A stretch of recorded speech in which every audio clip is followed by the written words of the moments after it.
ਅਗਲੇ ਜਿਹੜੇ ਕਾਲਰ ਨੇ ਮਲਕੀਤ। ਵੀਰ ਜੀ ਸਤਿ ਸ਼੍ਰੀ ਅਕਾਲ ਦੋਨਾਂ ਵੀਰਾਂ ਨੂੰ। ਸਤਿ ਸ਼੍ਰੀ ਅਕਾਲ। ਹਾਂਜੀ ਵੀਰ ਜੀ, ਮੇਰਾ ਯੂ ਵੀਜ਼ੇ ਦਾ ਕੇਸ ਵੀਰ ਜੀ ਨਵੰਬਰ 2020 ਚ ਅਪਰੂਵ ਹੋ ਗਿਆ ਸੀ ਜੀ। ਉਸ ਤੋਂ ਬਾਅਦ ਮੈਂ ਪਰਮਿਸ਼ਨ ਅਪਲਾਈ ਕੀਤੀ ਸੀ ਤੇ ਮੈਨੂੰ ਅਪ੍ਰੈਲ ਦੇ ਵਿੱਚ ਪਰਮਿਸ਼ਨ ਮਿਲ ਗਈ ਸੀ। ਇੰਡੀਆ ਗਿਆ ਸੀ, ਮੇਰੇ ਮਦਰ ਸਿੱਖ ਸੀ ਜੀ। ਤੇ ਉਦੋਂ ਮੈਂ ਵਿਆਹ ਕਰਵਾਇਆ ਤੇ ਇਹਦਾ ਮਦਰ ਬਾਅਦ ਚ 1 ਮਹੀਨੇ ਬਾਅਦ ਐਕਸਪਾਇਰ ਹੋ ਗਏ ਸੀ ਜੀ। ਮੈਂ ਪਰਮਿਸ਼ਨ ਉਦੋਂ ਫਿਰ ਮੈਂ ਮਹੀਨਾ ਡੇਢ ਛੁੱਟੀ ਕੱਟ ਕੇ ਆਇਆ। ਉਸ ਤੋਂ ਬਾਅਦ ਫਿਰ ਮੈਂ 3 ਮਹੀਨੇ ਕੱਟ ਕੇ ਆਇਆ ਸੀ ਜੀ। ਤੇ ਹੁਣ ਮੈਂ ਦੁਬਾਰਾ ਆਣ ਕੇ ਪਰਮਿਸ਼ਨ ਅਪਲਾਈ ਕੀਤੀ ਤੇ ਭਾਜੀ ਉਹਨਾਂ ਡਿਨਾਈਟ ਕਰਤੀ। ਤੇ ਕਹਿੰਦੇ ਕਿ ਤੇਰਾ ਜਿਹੜਾ ਗ੍ਰੀਨ ਕਾਰਡ ਹੈ ਉਹ 485 ਹੈ ਨਾ, ਉਹ ਅਜੇ ਪੈਂਡਿੰਗ ਨਹੀਂ ਹੈਗਾ, ਇਸ ਕਰਕੇ ਤੈਨੂੰ ਅਸੀਂ ਦੁਬਾਰਾ ਪਰਮਿਸ਼ਨ ਨਹੀਂ ਦੇ ਸਕਦੇ। ਤੁਸੀਂ ਗ੍ਰੀਨ ਕਾਰਡ ਯੂ ਵੀਜ਼ੇ ਦੇ ਬੇਸ ਤੇ ਕੀਤਾ ਸੀਗਾ ਫਾਈਲ? ਅਜੇ ਕੀਤਾ ਨਹੀਂ ਹੈਗਾ ਜੀ ਮੈਂ, ਕਿਉਂਕਿ ਪੌਣੇ 2 ਸਾਲ ਹੋਏ ਨੇ ਵੀ, 21 ਮਹੀਨੇ ਹੋਏ ਭਾਜੀ, ਅਜੇ 3 ਸਾਲ ਦਾ ਪ੍ਰੋਸੀਜਰ ਹੈ ਨਾ ਉਹਦਾ। ਹਾਂਜੀ, ਪਰ ਤੁਹਾਨੂੰ ਕਿਸੇ ਨੇ ਆ ਨਹੀਂ ਦੱਸਿਆ ਕਿ ਜਿਹੜਾ ਯੂ ਵੀਜ਼ਾ ਹੁੰਦਾ ਉਹਦੇ ਵਿੱਚ 90 ਦਿਨ ਤੋਂ ਜ਼ਿਆਦਾ ਬੰਦਾ ਬਾਹਰ ਨਹੀਂ ਰਹਿ ਸਕਦਾ? ਮੈਂ ਤਾਂ ਬਹੁਤ ਕਾਫੀ ਰਹੇ, ਮੈਂ ਤਕਰੀਬਨ 120 ਦਿਨ ਰਹੇ, ਤਕਰੀਬਨ 140 ਦਿਨ ਰਹੇ ਆ। ਨਹੀਂ ਭਾਜੀ, ਇਹ ਨਾ ਸਲਾਹ ਸਲੂਹ ਕਰਕੇ ਜਾਇਆ ਕਰੋ। ਤੁਹਾਡਾ ਇਹਦਾ ਤੁਹਾਡਾ ਚੱਕਰ ਪੈਣਾ 90 ਦਿਨ ਵਾਲਾ ਤਾਂ। ਹਾਂਜੀ, ਹੁਣ ਭਾਜੀ ਬਾਹਰ ਵਾਲਾ ਤਾਂ ਤੁਸੀਂ ਸੋਚੋ ਵੀ ਨਾ, ਠੀਕ ਹੈ ਪਹਿਲੀ ਗੱਲ ਤੇ। ਹਾਂਜੀ, ਸੋ ਰੂਲ ਵਗੈਰਾ ਨਾ ਜੇ ਉਹਨੇ ਲਾਗੂ ਕਰਤਾ ਕਿ ਨਹੀਂ ਤੂੰ ਮਿਸਿੰਗ ਸੀਗਾ ਯੂ ਵੀਜ਼ਾ, ਤੁਹਾਡਾ ਗ੍ਰੀਨ ਕਾਰਡ ਦੇ ਵਿੱਚ ਤੁਹਾਨੂੰ ਬਹੁਤ ਸਮੱਸਿਆ ਆ ਜਾਣੀ ਹੈ। ਤੇ ਹੁਣ ਜਦੋਂ ਤੁਸੀਂ 485 ਵਗੈਰਾ ਅਪਲਾਈ ਕਰੋਗੇ ਉਸ ਤੋਂ ਬਾਅਦ ਹੀ ਟਰੈਵਲ ਦਾ ਜਿਹੜਾ ਸੋਚਿਓ, ਤਾਂ ਮੇਰੇ ਹਿਸਾਬ ਨਾਲ ਤਾਂ ਤੁਸੀਂ ਗ੍ਰੀਨ ਕਾਰਡ ਲੈ ਕੇ ਹੀ ਹੁਣ ਜਾਇਓ। ਤੇ ਜਿਹੜੀ ਤੁਹਾਡੀ ਪਹਿਲਾਂ ਜਿਹੜੀ ਸਟੇ ਸੀਗੀ ਨਾ, ਉਹ ਤਾਂ ਚਲੋ ਤੁਹਾਡੇ ਮਦਰ ਦਾ ਜਿਹੜਾ ਰੀਜ਼ਨ ਸੀਗਾ, ਤੁਸੀਂ ਉਹਦੇ ਚੋਂ ਬਚ ਸਕਦੇ ਆ ਕਿ ਨਹੀਂ ਮੇਰੀ ਮਜਬੂਰੀ ਸੀਗੀ, ਏਦਾਂ ਹੋ ਗਿਆ। ਤਾਂ ਹੁਣ ਇਹਦੇ ਵਿੱਚ ਆ ਗਈ ਤੀਜਾ ਟ੍ਰਿਪ, ਚੌਥਾ ਟ੍ਰਿਪ ਨਾ ਕਰਿਓ, ਤੁਹਾਡਾ ਜਿਹੜਾ ਗ੍ਰੀਨ ਕਾਰਡ ਉਹ ਕੈਂਸਲ ਹੋ ਜਾਣਾ। ਠੀਕ ਹੈ ਜੀ। ਆਹ ਵਾਲੇ ਰੂਲ ਆ ਨਾ ਕਿ ਕਿੰਨੀ ਦੇਰ ਬਾਹਰ ਜਾਣਾ, ਏਦਾਂ ਨਹੀਂ ਕਿ ਇੰਟਰਨੈਟ ਤੋਂ ਪੜ੍ਹਿਆ, ਟਿਕਟੋਕ ਤੋਂ ਦੇਖਿਆ ਚੱਲ ਗਏ, ਕਾਫੀ ਸੀਰੀਅਸ ਆ। ਜਿੱਦਾਂ ਨਾ ਹੁਣ ਤੁਸੀਂ 10-10 ਸਾਲ ਵੇਟ ਕਰਦੇ ਆ, ਏਦਾਂ ਦੀ ਛੋਟੀ ਟੈਕਨੀਕੈਲਿਟੀਆਂ ਹੁੰਦੀਆਂ, ਤੁਹਾਡਾ ਫਿਰ ਗ੍ਰੀਨ ਕਾਰਡ ਕੈਂਸਲ ਕਰ ਦਿੰਦੇ। ਪੰਗੇ ਆਪ ਨਹੀਂ ਲੈਣੇ ਕਦੀ ਵੀ, ਨਾ ਹੀ ਸੱਜਣ ਮਿੱਤਰਾਂ ਦੀ ਸਲਾਹ ਤੋਂ ਪੰਗੇ ਲੈਣੇ। ਜਿਹੜਾ ਕੰਟਰੀ ਆਊਟ ਕਰਨ ਵਾਲਾ ਜਿਹੜਾ ਹੈਗਾ, ਤੁਸੀਂ ਵੀਜ਼ਾ ਕੈਟਾਗਰੀ ਦੇ ਹਿਸਾਬ ਨਾਲ ਉਹਦੇ ਅੱਗੇ ਰੂਲ ਵਗੈਰਾ ਹੈਗੇ, ਉਹ ਸਮਝ ਕੇ ਫਿਰ ਤੁਸੀਂ ਜਿਹੜੇ ਫੈਸਲੇ ਕਰਨੇ। ਇਦਾਂ ਹੁੰਦਾ ਨਾ, ਜਦੋਂ ਕੋਈ ਸਲਾਹ ਦਿੰਦਾ ਨਾ, ਉਹਨਾਂ ਦਾ ਕੇਸ ਤੇ ਜਿਹੜਾ ਤੁਹਾਡਾ ਕਿਸੇ ਦਾ ਜਿਹੜਾ ਸਲਾਹ ਬੰਦਾ ਲੈ ਰਿਹਾ, ਜ਼ਰੂਰੀ ਨਹੀਂ ਆ ਵੀ ਉਹ ਡਿਟੋ ਹੁੰਦਾ, ਉਹਨਾਂ 'ਚ ਕੁਛ ਨਾ ਕੁਛ ਡਿਫਰੈਂਸ ਹੁੰਦਾ ਆ। ਜੇ ਕੋਈ ਆ ਜਾ ਸਕਿਆ ਆ, ਉਹ ਡਿਫਰੈਂਟ ਹੋਊਗਾ ਤੁਹਾਡਾ ਕੇਸ ਦੇ ਨਾਲੋਂ। ਜੇ ਐਗਜ਼ੈਕਟ ਸੇਮ ਉਹ ਵੱਖਰੀ ਗੱਲ ਆ, ਪਰ ਇਹ ਆ ਵੀ ਜਿਹਦੇ ਥਰੂ ਤੁਸੀਂ ਕੇਸ ਵਗੈਰਾ ਲਾਇਆ, ਇੱਕ ਵਾਰੀ ਭਾਈ ਵਕੀਲ ਦੀ ਸਲਾਹ ਲੈ ਕੇ ਤੇ ਚੰਗੀ ਤਰ੍ਹਾਂ ਜਿਹੜੀ ਆ ਉਸ ਚੀਜ਼ ਨੂੰ ਕਨਫਰਮ ਕਰਕੇ ਜਿਹੜਾ ਉਹ ਤੁਸੀਂ ਜਾਓ। ਐਵੇਂ ਬਲ ਲੈਣੇ ਦੇ ਦੇਣੇ ਜਿਹੜੇ ਉਹ ਨਾ ਪੈ ਜਾਣ। ਚਲੋ ਆਪਾਂ ਅਰਦਾਸ ਕਰੀਏ ਵੀ ਭਾਈ ਇਹਨਾਂ ਨੂੰ ਇਹ ਪ੍ਰੋਬਲਮ ਨਾ ਆਵੇ। ਤੁਸੀਂ ਉਹ ਮਾਤਾ ਜੀ ਵਾਲੀ ਜਿਹੜੀ ਗੱਲ ਆ ਉਸ ਦੇ ਵਿੱਚ ਜ਼ਰੂਰ ਦੱਸ ਸਕਦੇ 90 ਦਿਨ ਤੋਂ ਵੱਧ ਵਾਲੀ। ਅਗਲੇ ਜਿਹੜੇ ਕਾਲਰ ਨੇ ਆਪਣੇ ਨਾਲ ਜੁੜੇ ਨੇ ਪੀਯੂਸ਼ ਜੀ, ਸਤਿ ਸ਼੍ਰੀ ਅਕਾਲ। सत श्री अकाल पाजी। सत श्री अकाल पाजी। क्वेश्चन ऐसा था पाजी कि मेरे इन लॉज हैं, वो यू वीजा पे उनको ग्रीन कार्ड मिल गया और अभी सिटीजनशिप का इंटरव्यू है सर, और उनकी एज 72 है जी। तो एनी कुछ प्रिकॉशन सर हमको, यानी क्या रखना, कैसे करना? जो देखो, अगर तो आप ये पूछ रहे हैं कि उनका टेस्ट माफ हो जाए, ऐसा हो जाए, तो वो सिर्फ एज के रिलेटेड नहीं होता, वो होता है कि कितनी देर आप ग्रीन कार्ड पे यहाँ पे हो। 15 साल से ऊपर अगर आप हो तो फिर आपको वो काफ़ी चीज़ें छोड़ देते हैं। तो अभी क्या है कि उनकी इंटरव्यू वगैरह तो उनकी होगी, पूरे टेस्ट वगैरह भी उनके होंगे, तो वो उनको पास ही करना पड़ेगा। और अगर कोई उनको लर्निंग या कुछ ऐसे की डिसेबिलिटी है, तो वो डॉक्टर से अपना वेवर वगैरह लेके साथ में जा सकते हैं कि मैं इसलिए ये टेस्ट नहीं दे सकता। पर मोस्ट लाइकली क्या है कि अगर नॉर्मली सिर्फ एज के कारण ऐसे कोई ब्रेक नहीं देते किसी को। ਬਾਕੀ ਇਹ ਵੀ ਆ ਵੀ ਉਹਨਾਂ ਨੂੰ ਯੂ ਵੀਜ਼ੇ ਦੇ ਨਾਲ ਸੰਬੰਧਿਤ ਕੋਈ ਸਵਾਲ ਜਵਾਬ ਉਹ ਵੀ ਪੁੱਛ ਸਕਦੇ ਆ ਉੱਥੇ ਕਿ ਤੁਹਾਡੇ ਕੇਸ ਦੇ ਵਿੱਚ ਕਿੱਦਾਂ ਸੀ, ਕਿਵੇਂ ਸੀ। ਸਿਟੀਜ਼ਨ ਦੇ ਵਿੱਚ ਨਹੀਂ, ਯੂ ਵੀਜ਼ੇ ਵਾਲਾ ਤਾਂ ਸਟ੍ਰੇਟ ਫਾਰਵਰਡ ਹੀ ਹੈ ਕਿ ਕ੍ਰਾਈਮ ਸੋਲਵਿੰਗ 'ਚ ਹੈਲਪ ਕੀਤੀ, ਪੁਲਿਸ ਨੇ ਲੈਟਰ ਦਿੱਤੀ, ਸੋ ਉਹ ਯੂ ਵੀਜ਼ੇ ਵਾਲੇ ਕੇਸ ਸਟ੍ਰੇਟ ਫਾਰਵਰਡ ਹੀ ਹੈ। ਠੀਕ ਹੈ ਜੀ। ਬਾਕੀ ਪ੍ਰੀਕਾਸ਼ਨ ਇਹੀ ਆ ਜੀ, ਸਿਵਿਕ ਟੈਸਟ ਆਪਣਾ ਤਿਆਰੀ ਕਰੋ, ਅੰਗਰੇਜ਼ੀ ਵਾਲਾ ਜਿਹੜਾ ਹੈ, ਤੇ ਬਾਕੀ ਜਿੱਦਾਂ ਜੇ ਡਿਸੇਬਿਲਿਟੀ ਆ ਉਹ ਲਰਨਿੰਗ ਵਾਲੀ ਤਾਂ ਫਿਰ ਉਹ ਵੱਖਰੀ ਗੱਲ ਆ। ਰਮਨ ਜੀ ਦੇ ਵਿੱਚ ਐਡ ਕਰ ਦਿੰਦੇ ਆ, ਕਿਉਂਕਿ ਇੱਕ ਕਾਲਰ ਨੇ ਵੀ ਪੁੱਛਿਆ ਸੀਗਾ ਅਰੈਸਟ ਵਾਲੀ ਗੱਲ ਜਿਹੜੀ ਸੀਗੀ। ਜਿਹੜੇ ਵੀ ਅਸਾਈਲਮ ਵਾਲੇ ਕੇਸ ਆ, ਅਸਾਈਲਮ ਜਦੋਂ ਪਾਸ ਹੋ ਗਿਆ ਨਾ, ਉਹੀ ਦੱਸਿਆ ਕਿ ਪੈਰਾਲੀਗਲ ਤੋਂ ਗ੍ਰੀਨ ਕਾਰਡ ਫਾਈਲ ਕਰਾ ਰਿਹਾ, ਸਿਟੀਜ਼ਨ ਕਰਾ ਲਈ। ਸੋ ਇਦਾਂ ਆ ਕਿ ਜਿਹੜਾ ਅਸਾਈਲਮ ਵਾਲਾ ਕੇਸ ਆ, ਹੁਣ ਕਈਆਂ ਨੇ ਕਿਹਾ ਕਿ ਮੈਂ ਜਦੋਂ ਇੰਡੀਆ ਸੀਗਾ ਮੈਨੂੰ ਅਰੈਸਟ ਕਰ ਲਿਆ, ਉਹਨੇ 2 ਦਿਨ ਰੱਖਿਆ, ਇਦਾਂ ਕੀਤਾ ਉੱਦਾਂ ਕੀਤਾ, ਹਨਾ, FIR ਪਾਤੀ। ਹੁਣ ਜਦੋਂ ਉਹਨੇ ਗ੍ਰੀਨ ਕਾਰਡ ਐਪਲੀਕੇਸ਼ਨ ਦਿੱਤੀ ਆ, ਉਹਦੇ ਵਿੱਚ ਉਹ ਕੁਝ ਲਿਖ ਨਹੀਂ ਰਿਹਾ ਕਿ ਅਰੈਸਟ ਸੀਗੀ ਨਹੀਂ ਸੀਗੀ। ਸੋ ਇਦਾਂ ਦੇ ਵੀ ਕਾਫੀ ਆਪਣੇ ਕੋਲ ਕੇਸ ਆਏ ਆ, ਜਿਹਦੇ ਵਿੱਚ ਕਿ ਜਿੱਦਾਂ ਹੁਣ ਬਾਈ ਦਾ ਕੇਸ ਸੀਗਾ ਕਿ ਉਹਨਾਂ ਨੇ ਕਿਹਾ ਕਿ ਤੂੰ ਸਿਟੀਜ਼ਨਸ਼ਿਪ ਦੇ ਟਾਈਮ ਤੇ ਕਿਹਾ ਕਿ ਤੂੰ ਅਰੈਸਟ ਦੇ ਬਾਰੇ ਕਿਉਂ ਨਹੀਂ ਦੱਸਿਆ ਗ੍ਰੀਨ ਕਾਰਡ ਦੇ ਵਿੱਚ। ਤਾਂ ਏਦਾਂ ਦੇ ਵੀ ਕੇਸ ਆਇਆ ਜਿਹੜੇ ਅਸਾਈਲਮ ਦਾ ਕੇਸ ਉਹਨਾਂ ਦਾ ਰੀਓਪਨ ਕਰਤਾ। ਉਹਨਾਂ ਨੇ ਕਿਹਾ ਕਿ ਤੂੰ ਝੂਠ ਬੋਲਦਾ ਵਾ, ਕਿਉਂਕਿ ਜਾਂ ਤਾਂ ਤੂੰ ਇਹਦੇ ਵਿੱਚ ਝੂਠ ਬੋਲ ਰਿਹਾ ਜਾਂ ਤੂੰ ਆਪਣੇ ਅਸਾਈਲਮ ਵਾਲੇ ਕੇਸ ਦੇ ਵਿੱਚ ਝੂਠ ਬੋਲਿਆ ਸੀਗਾ ਕਿ ਤੇਰੀ ਅਰੈਸਟ ਹੋਈ ਆ। ਸੋ ਇਹ ਆ ਕਿ ਜਿਹੜੀ ਤੁਹਾਡੀ ਕਹਿਣੀ ਕਰਨੀ ਆ ਬਾਰਡਰ ਤੋਂ ਲੈ ਕੇ ਗ੍ਰੀਨ ਕਾਰਡ, ਅਸਾਈਲਮ, ਸਿਟੀਜ਼ਨ ਸਾਰੀ ਤੁਹਾਡੀ ਸੇਮ ਹੋਣੀ ਚਾਹੀਦੀ ਹੈ, ਕਿਉਂਕਿ ਇਹਨਾਂ ਨੇ ਰੈਕਡ ਆਪਣੇ ਜਿਹੜੇ ਅਰੈਸਟ ਵਾਲੇ ਰਿਲੇਟਡ ਆ ਉਹ ਕੰਪੇਅਰ ਕਰ ਸਕਦੇ ਆ। ਸੋ ਉਹ ਚੀਜ਼ 'ਚ ਨਾ ਕੋਈ ਵੀ ਜਣਾ ਮਾਰ ਖਾਇਓ। ਜਿਹਦੀ ਅਰੈਸਟ ਆ ਤਾਂ ਉਹਨੂੰ ਹਰ ਜਗ੍ਹਾ ਡਿਸਕਲੋਜ਼ ਜਿਹੜੀ ਆਪਣੀ ਕਰਨੀ ਪੈਣੀ ਹੈ। ਠੀਕ ਹੈ। ਰਮਨਜੀਤ। ਓਕੇ ਜੀ, ਮੇਰਾ ਕੁਐਸਚਨ ਇਹ ਹੈਗਾ ਜੀ, ਮੈਂ ਆਪਣੇ ਇੱਕ ਬਜ਼ੁਰਗਾਂ ਦਾ ਹੀ ਪੁੱਛਣਾ ਸੀ। ਉਹਨਾਂ ਨੇ ਸਿਟੀਜ਼ਨ ਸੀਗੇ, ਆਪਣੇ ਮੁੰਡੇ ਦੀ ਪਟੀਸ਼ਨ ਕੀਤੀ ਸੀ। ਮੁੰਡੇ ਦੀ ਉਮਰ ਸੀਗੀ 60 ਸਾਲ ਤੇ ਉਹਦੀ ਵਾਈਫ ਦੀ ਉਮਰ ਸੀਗੀ 56 ਸਾਲ। ਤੇ ਫਰਵਰੀ ਦੇ ਵਿੱਚ ਉਹ ਪਟੀਸ਼ਨ ਨਿਕਲ ਆਈ ਤੇ ਮੁੰਡਾ USA ਆ ਗਿਆ ਸੀ ਜੀ ਵੀਜ਼ਾ ਲੈ ਕੇ, ਪਰ ਉਹਦੀ ਵਾਈਫ ਉਸ ਵੇਲੇ ਕੈਨੇਡਾ ਗਈ ਉਹ ਸੀਗੀ। ਕਿਉਂਕਿ ਉਹਨਾਂ ਦੀ ਅੱਗੇ ਡਾਟਰ ਦੇ ਬੱਚਾ ਹੋਣੇ ਵਾਲਾ ਸੀਗਾ। ਤੇ ਹੁਣ ਮੁੰਡਾ ਆ ਗਿਆ, ਜਨਾਨੀ ਕੈਨੇਡਾ ਸੀ, ਤੇ ਉਹ ਮਾਰਚ ਦੇ ਵਿੱਚ ਬਜ਼ੁਰਗਾਂ ਦੀ ਡੈਥ ਹੋ ਗਈ ਜੀ। ਤੇ ਹੁਣ ਉਹ ਜਿਹੜੀ ਉਹਦੀ ਵਾਈਫ ਹੁਣ ਕੀ ਕਰੇ ਜੀ? ਇਸ ਕੇਸ ਦੇ ਵਿੱਚ ਉਹਨੂੰ ਇਹਦੇ ਕੋਲ ਦੋ ਆਪਸ਼ਨਸ ਹੈਗੀਆਂ। ਪਹਿਲਾਂ ਤਾਂ ਇਹ ਹੈ ਕਿ ਜੇ ਮੁੰਡਾ ਇੱਥੇ ਆ ਗਿਆ, ਇੱਕ ਤਾਂ ਪਹਿਲੀ ਗੱਲ ਇਹ ਹੈ ਕਿ ਉਹਨੂੰ ਕਹੋ ਕਿ ਜਿਹੜਾ ਮੈਰਿਜ ਬੇਸ ਵਾਲਾ ਸਿੰਪਲ ਪਟੀਸ਼ਨ ਆ ਉਹ ਆਪਣੀ ਫਾਈਲ ਕਰੇ। ਉਹ 'ਚ ਵੇਟ ਕਰਨ ਦੀ ਲੋੜ ਨਹੀਂ, ਟਾਈਮ ਵੇਸਟ ਕਰਨ ਦੀ ਲੋੜ ਨਹੀਂ। ਆਪਣਾ ਵਿਆਹ ਵਾਲਾ ਕੇਸ ਜਿਹੜਾ ਉਹ ਲਾਵੇ ਪਹਿਲਾਂ ਤਾਂ, ਸਭ ਤੋਂ ਪਹਿਲਾਂ। ਤੇ ਦੂਜੀ ਚੀਜ਼ ਇਹ ਹੈ ਕਿ ਇਹ ਜਿਹੜਾ ਕੇਸ ਆ ਜਾਂਦਾ ਜਦੋਂ ਪਟੀਸ਼ਨਰ ਦੀ ਜਿਹੜੀ ਡੈਥ ਹੋ ਜਾਂਦੀ ਆ, ਉਸ ਕੇਸ ਦੇ ਵਿੱਚ ਤੁਹਾਨੂੰ ਉਹ ਇੱਕ ਟਰਾਈ ਕਰ ਸਕਦਾ। ਹਿਊਮੈਨਿਟੇਰੀਅਨ ਰੀਇਨਸਟੇਟਮੈਂਟ ਵਾਲਾ ਪ੍ਰੋਸੈਸ ਹੁੰਦਾ, ਪਰ ਉਹ ਬਹੁਤ ਲੰਬਾ ਚੌੜਾ ਪੈ ਜਾਣਾ।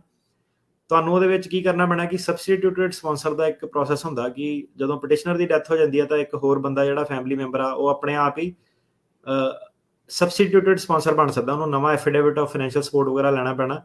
ਉਹਦੇ ਬੇਸ ਤੇ ਤੁਸੀਂ ਟਰਾਈ ਕਰ ਸਕਦੇ ਆ। ਕੌਂਸੂਲੇਟ ਦੀ ਮਰਜ਼ੀ ਆ ਕਿ ਉਹਨਾਂ ਨੇ ਵੀਜ਼ਾ ਦੇਣਾ ਕਿ ਨਹੀਂ ਦੇਣਾ। ਟਰਾਈ ਕਰ ਲਓ, ਉਹ 'ਚ ਤੁਹਾਡਾ ਟਾਈਮ ਬਚ ਜਾਊਗਾ। ਪਰ ਉਹਨੂੰ ਇਹ ਹੈ ਕਿ ਜਦੋਂ ਇਹ ਟਰਾਈ ਕਰ ਰਿਹਾ ਇਹ ਸਾਰੀਆਂ ਚੀਜ਼ਾਂ, ਉਹਨੂੰ ਕਹਿ ਕਿ ਨਾਲੋਂ ਨਾਲ ਜਿਹੜਾ ਵਿਆਹ ਵਾਲਾ ਕੇਸ ਹੈਗਾ ਉਹ ਜ਼ਰੂਰ ਲਾ ਦੇਵੇ, ਉੱਤੇ ਟਾਈਮ ਨਾ ਹੋਰ ਵੇਸਟ ਕਰੇ। ਠੀਕ ਹੈ ਜੀ, ਥੈਂਕ ਯੂ ਜੀ। ਜਿਹੜੀ ਉਹਨਾਂ ਦੀ ਜੀ ਪੁੱਛੋ। ਹਾਂਜੀ, ਪੁੱਛ ਲਓ। ਜਿਹੜੀ ਉਹਨਾਂ ਦੀ ਵਾਈਫ ਸੀ ਨਾ, ਜਦੋਂ ਉਹਨਾਂ ਦੀ ਬਜ਼ੁਰਗਾਂ ਦੀ ਡੈਥ ਹੋਈ, ਉਹ ਇੱਥੇ ਉਹਨਾਂ ਨੂੰ 10 ਸਾਲ ਦਾ ਵੀਜ਼ਾ ਅਮਰੀਕਾ ਦਾ ਮਿਲ ਗਿਆ ਸੀ, ਤਾਂ ਉਹ ਇੱਥੇ 3 ਮਹੀਨੇ ਹੁਣ ਰਹਿ ਕੇ ਗਈ ਆ ਜੀ। ਉਹਦਾ ਕੋਈ ਫਰਕ ਜੀ? ਉਹਨੂੰ ਜਾਣਾ ਨਹੀਂ ਚਾਹੀਦਾ ਸੀਗਾ ਇੱਥੋਂ ਦੀ। 245L ਐਡਜਸਟਮੈਂਟ ਸਿੱਧੇ ਉਹ ਕਰ ਸਕਦੀ ਸੀਗੀ। ਮੈਨੂੰ ਨਹੀਂ ਪਤਾ ਉਹ ਵਾਪਸ ਕਿਉਂ ਗਈ ਆ। ਪਰ ਇਦਾਂ ਕਿ ਜੇ ਉਹਦੇ ਕੋਲ ਵੀਜ਼ਾ ਹੈਗਾ ਅਮਰੀਕਾ ਦਾ, ਫਿਰ ਤਾਂ ਤੁਹਾਨੂੰ ਇਹਨੇ ਤੇ 90 ਦਿਨ ਬਾਅਦ ਆ ਕੇ ਉਹਦਾ ਇਰਾਦਾ ਬਦਲਦਾ ਇੱਥੇ ਰਹਿਣ ਦਾ, ਫਿਰ ਤਾਂ ਘਰ ਵਾਲੇ ਦੇ ਬੇਸ ਤੇ ਸਿੱਧੇ ਹੀ ਉਹ ਕਰ ਸਕਦੀ ਹੈ ਨਾ, ਜੇ ਇਦਾਂ ਦਾ ਉਹਨਾਂ ਦਾ ਪਲਾਨ ਹੋ। ਸੋ ਇਦਾਂ ਕਿ ਇੰਨੀ ਕੋਈ ਖਾਸ ਉਹਨਾਂ ਦੀ ਪ੍ਰੋਬਲਮ ਹੈ ਨਹੀਂ। ਉਹਨਾਂ ਕੋਲ ਜਿਹਦੇ ਕੋਲ ਵੀਜ਼ਾ ਉਹਦੇ ਕੋਲ ਤਾਂ ਰਾਹ ਬਥੇਰੇ ਆ। ਹਾਂ, ਉਹ ਆ ਜਾਣ ਇੱਥੇ ਤੇ ਜੇ ਬਾਅਦ 'ਚ 90 ਦਿਨਾਂ ਬਾਅਦ ਉਹਨਾਂ ਦਾ ਮੂਡ ਚੇਂਜ ਹੁੰਦਾ ਵੀ ਹੁਣ ਮੈਂ ਇੱਥੇ ਪੱਕੇ ਰਹਿਣਾ ਆ, ਤਾਂ ਫਿਰ ਉਹ ਵਾਲਾ ਰਸਤਾ ਜਿਹੜਾ ਉਹ ਵਰਤਿਆ ਜਾ ਸਕਦਾ ਹੈਗਾ ਆ। ਅਗਲੇ ਕਾਲਰ ਨੇ ਗੁਰਪ੍ਰੀਤ। ਹਾਂਜੀ ਭਾਈ, ਸਤਿ ਸ਼੍ਰੀ ਅਕਾਲ ਜੀ। ਸਤਿ ਸ਼੍ਰੀ ਅਕਾਲ ਜੀ। ਭਾਜੀ ਜਿੱਦਾਂ ਮੈਂ ਇੱਥੇ US ਸਿਟੀਜ਼ਨ ਹਾਂ ਜੀ, ਮੈਂ ਉੱਥੇ ਇੰਡੀਆ ਮੈਰਿਜ ਕਰਾਉਣੀ ਚਾਹੁੰਦਾ। ਲੇਡੀਜ਼ ਵਾ, ਉਹਦੇ 2 ਬੱਚੇ ਆ, ਤੇ ਮੈਨੂੰ ਕੀ ਅਡਾਪਟ ਕਰਨੇ ਪੈਣਗੇ ਭਾਜੀ ਬੱਚੇ? ਜੇ ਭਾਜੀ ਬੱਚੇ 18 ਸਾਲ ਤੋਂ ਛੋਟੇ ਆ ਤਾਂ ਕੋਈ ਅਡਾਪਸ਼ਨ ਨਹੀਂ ਕਰਨੀ ਪੈਣੀ। ਸਿੱਧੇ ਹੀ ਐਜ਼ ਅ ਸਟੈਪ ਚਿਲਡਰਨ ਤੁਸੀਂ ਉਹਨਾਂ ਦੀ ਸੈਪਰੇਟ ਪਟੀਸ਼ਨ ਤੁਹਾਨੂੰ ਕਰਨੀ ਪੈਣੀ ਹੈ। ਅਡਾਪਸ਼ਨ ਕੋਈ ਨਹੀਂ ਕਰਨੀ ਪੈਣੀ। ਵਾਈਫ ਦੀ ਵੱਖਰੀ ਤੇ ਬੱਚਿਆਂ ਦੀ ਵੱਖਰੀ। ਹਾਂਜੀ, ਜੇ 18 ਸਾਲ ਜਦੋਂ ਤੁਸੀਂ ਵਿਆਹ ਕਰਦੇ ਆ, 18 ਸਾਲ ਤੋਂ ਜਿਹੜੇ ਛੋਟੇ ਬੱਚੇ ਆ ਉਹ ਬੱਚੇ as a step child count ਹੋ ਜਾਂਦੇ ਆ। ਜਿਹੜੇ 18 ਸਾਲ ਤੋਂ ਉੱਤੇ ਆ ਉਹ ਨਹੀਂ ਕਾਊਂਟ ਹੁੰਦੇ। ਤੇ ਅਡਾਪਸ਼ਨ ਇੱਥੇ ਆਉਣਾ ਭਾਜੀ ਫਿਰ? ਹਾਂਜੀ, ਕਿੰਨਾ ਟਾਈਮ ਲੱਗੂ? ਸਿਟੀਜ਼ਨ ਨੂੰ ਭਾਜੀ ਤਕਰੀਬਨ ਤੁਸੀਂ ਲਾ ਲਓ ਕਿ 1.5 2 ਸਾਲ ਦਾ ਪ੍ਰੋਸੈਸ ਤੁਹਾਡਾ ਹੈਗਾ ਹੀ ਆ। ਅੱਛਾ ਜੀ, ਠੀਕ ਹੈ ਜੀ। ਓਕੇ, ਥੈਂਕ ਯੂ, ਮਿਹਰਬਾਨੀ ਜੀ। ਗ੍ਰੀਨ ਕਾਰਡ ਵਾਲਿਆਂ ਨੂੰ ਆਪਾਂ ਦੱਸਿਆ, ਉਹਨਾਂ ਦੇ ਕਈਆਂ ਦੇ 4-4 ਸਾਲ ਹੋ ਗਏ ਇੰਤਜ਼ਾਰ ਕਰਦਿਆਂ ਨੂੰ ਉੱਥੇ। ਸੋ ਰੌਲਾ ਗੋਲਾ ਜਿਹੜਾ ਹੈ ਉਹ ਪੂਰਾ ਇਸ ਬਾਬਤ ਚੱਲ ਰਿਹਾ ਹੈਗਾ। ਹਾਂਜੀ, ਇੱਕ ਆਹ ਚੀਜ਼ ਦਾ ਸਾਰੇ ਜਾਣੇ ਧਿਆਨ ਰੱਖਣ ਕਿ ਜਿੱਦਾਂ ਹੁਣ ਗ੍ਰੀਨ ਕਾਰਡ ਹੋਲਡਰ ਹੈ ਨਾ, ਜਿਹੜਾ ਉਹ ਫਾਈਲ ਕਰਦਾ ਆਪਣੀ ਵਾਈਫ ਲਈ ਤੇ ਆਪਣੇ ਬਾਇਓਲੋਜੀਕਲ ਬੱਚੇ ਲਈ ਸਿੱਧੇ ਹੀ ਕਰ ਸਕਦਾ ਵਾ ਫਾਈਲ। ਪਰ ਜਿਹੜਾ ਸਿਟੀਜ਼ਨ ਆ ਉਹਨੂੰ ਇਹ ਛੋਟ ਨਹੀਂ ਹੈਗੀ। ਸਿਟੀਜ਼ਨ ਨੂੰ ਜ਼ਿਆਦਾ ਕੰਮ ਹੈਗਾ। ਉਹ ਆਪਣੇ ਜਦੋਂ ਬੰਦਾ ਸਿਟੀਜ਼ਨ ਬਣ ਜਾਂਦਾ ਉਹਨੂੰ ਬਾਇਓਲੋਜੀਕਲ ਬੱਚੇ ਨੂੰ ਵੀ ਅਲੱਗ ਫਾਈਲ ਕਰਨਾ ਪੈਂਦਾ। ਸੋ ਇਹ ਚੀਜ਼ 'ਚ ਬਹੁਤ ਜ਼ਿਆਦਾ ਜਿਹੜੇ ਏਜੰਟ ਆ ਉਹ ਮਾਰ ਖਾ ਜਾਂਦੇ ਆ, ਤੇ ਜਦੋਂ ਐਮਬੈਸੀ ਜਾਂਦੇ ਤੇ ਫਿਰ ਵੀਜ਼ਾ ਨਹੀਂ ਮਿਲਦਾ ਉਹਨਾਂ ਨੂੰ। ਤੇ ਜਿਹੜਾ ਹੁਣ ਅਡਾਪਸ਼ਨ ਵਾਲਾ ਜਿਹੜਾ ਕੇਸ ਆ, ਇਹਦੇ ਵਿੱਚ ਜਿਹੜਾ 18 ਸਾਲ ਤੋਂ ਛੋਟੇ ਬੱਚੇ ਜਿਹੜੇ ਆ ਸਕਦੇ ਆ, ਅਡਾਪਸ਼ਨ ਵਾਲਾ ਕਹਿੰਦਾ ਸਟੈਪ ਚਿਲਡਰਨ ਵਾਲਾ।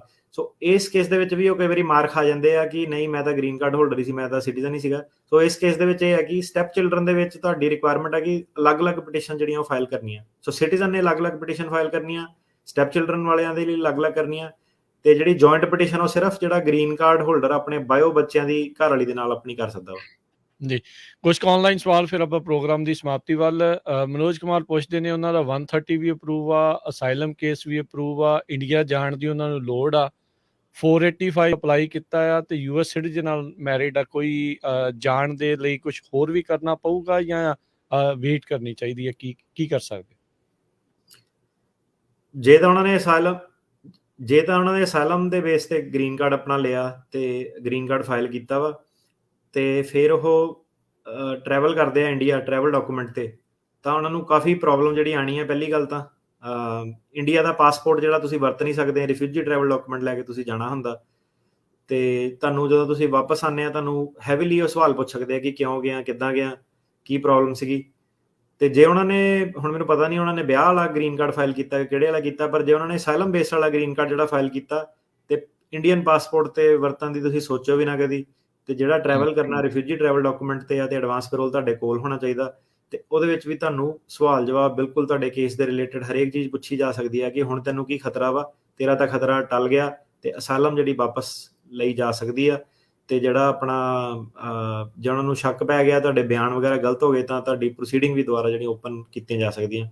ਤੇ ਜੇ ਵਾਕਈ ਤੁਹਾਨੂੰ ਲੋੜ ਹੈਗੀ ਆ ਤੇ ਤੁਹਾਨੂੰ ਆਪਣੀ ਉਹ ਡਾਕੂਮੈਂਟ ਕਰਨੀ ਪੈਣੀ ਹੈ ਕਿ ਆਹ ਮੇਰੇ ਚੱਕਰ ਸੀਗੇ, ਮੇਰੇ ਕੋਲ ਮਜਬੂਰੀ ਸੀਗੀ, ਮੈਂ ਨੇਪਾਲ ਰਾਹੀਂ ਗਿਆ ਜਾਂ ਜਿਹੜੇ ਵੀ ਰਾਹੀਂ ਗਿਆ, ਤੁਹਾਨੂੰ ਆਪਣਾ ਦੱਸਣਾ ਪੈਣਾ।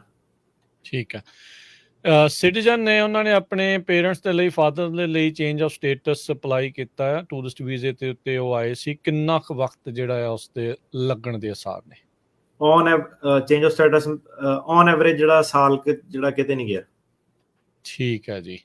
ਸੋ ਹਾਂ ਬਿਲਕੁਲ। ਸੋ ਇਹ ਸੀਗੇ ਜਿਹੜੇ ਕੁਝ ਸਵਾਲਾਂ ਦੇ ਜਵਾਬ ਜਿਹੜੇ ਉਹ ਦਿੱਤੇ ਆ। ਇੱਕ ਲਵਦੀਪ ਹੁਣੀ ਪੁੱਛਦੇ ਆ, B1 B2 ਤੋਂ ਆਏ ਸੀ, ਜੂਨ 'ਚ ਕੇਸ ਲਾਇਆ ਆ ਇਮੀਗ੍ਰੇਸ਼ਨ 'ਚ, ਪਰ ਅਜੇ ਕੋਈ ਇੰਟਰਵਿਊ ਜਿਹੜੀ ਉਹ ਨਹੀਂ ਆਈ। ਪਤਾ ਨਹੀਂ, ਜਾਂ ਤਾਂ ਕਾਹਲੀ ਚਾਹੁੰਦੇ ਆ ਵੀ ਜਲਦੀ ਆ ਜਾਣ, ਜਾਂ ਇਹਨਾਂ ਨੂੰ ਇੰਤਜ਼ਾਰ ਕਰਨਾ ਪੈਣਾ ਹੈ ਵੀ ਲਾਸਟ ਇਨ ਫਸਟ ਆਊਟ ਅੱਜ ਕੱਲ੍ਹ ਉਹੀ ਚੱਲ ਰਿਹਾ ਕੰਮ। ਅਸਾਈਲਮ ਦੀ ਗੱਲ ਕਰ ਰਹੇ ਨਾ ਆਪਾਂ? ਹਾਂਜੀ ਹਾਂਜੀ ਹਾਂਜੀ। ਅਸਾਈਲਮ ਜਿਹੜਾ ਆਫਿਸ ਦਾ ਕੇਸ, ਉਹਨਾਂ ਦੀ ਕੋਈ ਟਾਈਮਲਾਈਨ ਨਹੀਂ ਹੈਗੀ, ਲਾਸਟ ਇਨ ਫਸਟ ਆਊਟ ਵਾਲਾ ਰੂਲ ਅਜੇ ਲਾਗੂ ਨਹੀਂ ਕੀਤਾ ਇਹਨਾਂ ਨੇ, ਤੇ ਇਹਨਾਂ ਨੂੰ ਕਾਫੀ ਸਾਲ ਜਿਹੜਾ ਵੇਟ ਕਰਨਾ ਪੈ ਸਕਦਾ। ਅੱਛਾ, ਸੋ ਇਹ ਕਿਉਂਕਿ ਇਹਨਾਂ ਤੋਂ ਵੀ ਪੁਰਾਣੇ ਜਿਹੜੇ ਅਜੇ ਇੰਤਜ਼ਾਰ ਦੇ ਵਿੱਚ ਨੇ, ਉਹਨਾਂ ਤੋਂ ਬਿਲਕੁਲ। ਸੋ ਜਿਹੜੇ ਬਾਅਦ 'ਚ ਆ ਰਹੇ ਸੀ ਉਹਨਾਂ ਦਾ ਕੇਸ ਜਿਹੜਾ ਆ ਉਹ ਚੱਲ ਰਿਹਾ ਆ। ਉਹ ਜਿਹੜੇ ਪਹਿਲਾ ਸਵਾਲ ਸੀਗਾ ਨਾ ਵੀ ਉਹ ਗ੍ਰੀਨ ਕਾਰਡ ਉਹਨਾਂ ਨੇ ਮੈਰਿਜ ਬੇਸ ਤੇ, ਉਹਨਾਂ ਨੇ ਥੱਲੇ ਕਮੈਂਟ ਕਰਕੇ ਦੱਸਿਆ ਵੀ ਮੈਰਿਜ ਬੇਸ ਤੇ ਉਹਨਾਂ ਨੇ ਗ੍ਰੀਨ ਕਾਰਡ ਜਿਹੜਾ ਉਹ ਕੀਤਾ ਹੋਇਆ ਸੀ। ਮੈਰਿਜ ਬੇਸ ਗ੍ਰੀਨ ਕਾਰਡ ਵਾਲੇ ਜਾ ਸਕਦੇ ਆ। ਮੈਰਿਜ ਬੇਸ ਵਾਲੇ ਦੀ ਦੇਖ ਲਿਓ।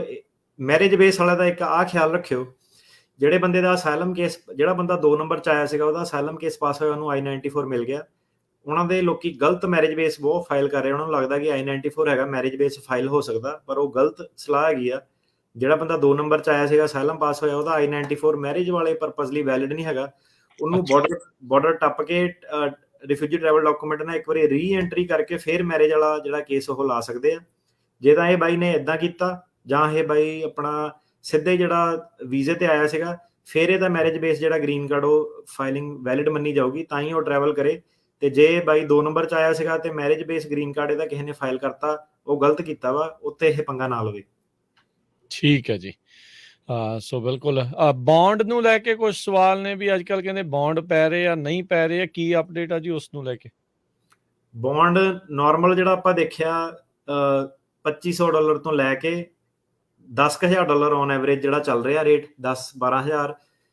ਇੱਕ ਬੰਦੇ ਨੇ ਸਾਨੂੰ ਕਾਲ ਕੀਤੀ ਸੀਗੀ ਪਿਛਲੇ ਹਫਤੇ, ਉਹਦਾ $30,000 ਜਿਹੜਾ ਬੌਂਡ ਉਹ ਪਿਆ ਵਾ। ਸੋ ਹੁਣ ਦੇਖਦੇ ਆ ਅੱਗੇ ਕਿ ਵੱਧਦੀ ਇਹ ਰਕਮ ਕਿ ਕਿੱਦਾਂ। ਜ਼ਿਆਦਾਤਰ ਜਿਹੜਾ ਲੈਸ ਦੈਨ ਕਹਿ ਲਓ 15,000 ਔਨ ਐਵਰੇਜ ਜਿਹੜਾ ਬੌਂਡ ਉਹ ਪੈ ਰਹੇ ਆ, ਤੇ ਕਈਆਂ ਨੂੰ ਤਾਂ ਇਦਾਂ ਹੀ ਸਿੱਧੇ ਹੀ ਬਹੁਤ ਜਿਹੜੇ ਲੋਕੀ ਸੀਗੇ ਬਿਨਾਂ ਬੌਂਡ ਦੇ ਛੱਡਿਆ, ਤੇ 2500-3000 ਆਪਾਂ ਆਮ ਹੀ ਗੱਲ ਦੇਖੀ ਆ। ਠੀਕ ਹੈ ਜੀ।